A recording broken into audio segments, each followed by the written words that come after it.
ഇപ്പോൾ പൃഥ്വിരാജ് ചെയ്യുന്ന സിനിമകൾ എന്ന് പറയുമ്പോൾ അതിൽ ആൾക്കാർക്ക് ഒരു അമിത പ്രതീക്ഷ ഉണ്ടെന്ന് തോന്നിയിട്ടുണ്ടോ? അങ്ങനെ പ്രതീക്ഷ തോന്നേണ്ട എന്ത് കാര്യമാണ് ഉള്ളത്? ഞാൻ ചെയ്ത എല്ലാ സിനിമകളും വലിയ ഹിറ്റുകളാണോ? അല്ല. കിട്ടിയ മുതലും പലിശ ചേർത്ത് കിട്ടി.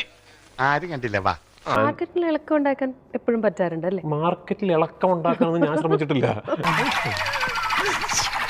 ഞാൻ അങ്ങനെ എന്നാലും ഇളക്കാം എന്ന് പറഞ്ഞിട്ട് സിനിമയൊന്നും ഞാൻ ചെയ്തിട്ടില്ല.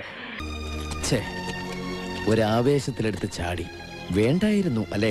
അപ്പോൾ മല്ലികാമ്മ ഒരു അഭിപ്രായങ്ങൾ പറയുമ്പോഴും ഒരു മകൻ എന്ന നിലയിൽ അതിനെങ്ങനെയാ കാണുന്നത്?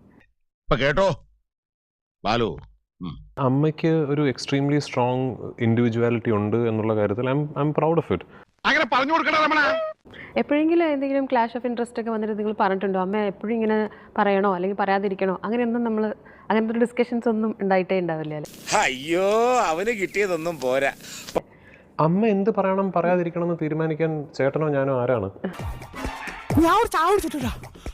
അമ്മ എന്നോട് മോനെ നീ ഒന്ന് മാറണം എന്നോട് ഇതുവരെ പറഞ്ഞിട്ടില്ല. ഞാനെന്തിനാ എൻ്റെ അമ്മയുടെ അടുത്ത് പറയുന്നത്? എന്റെ ജീവിതത്തിൽ ഞാൻ ഇങ്ങനെ ചമ്മിട്ടില്ല. എന്തോ അല്ല, എന്റെ അമ്മായി നമ്മുടെ മുമ്പിൽ ഒഴിച്ചു.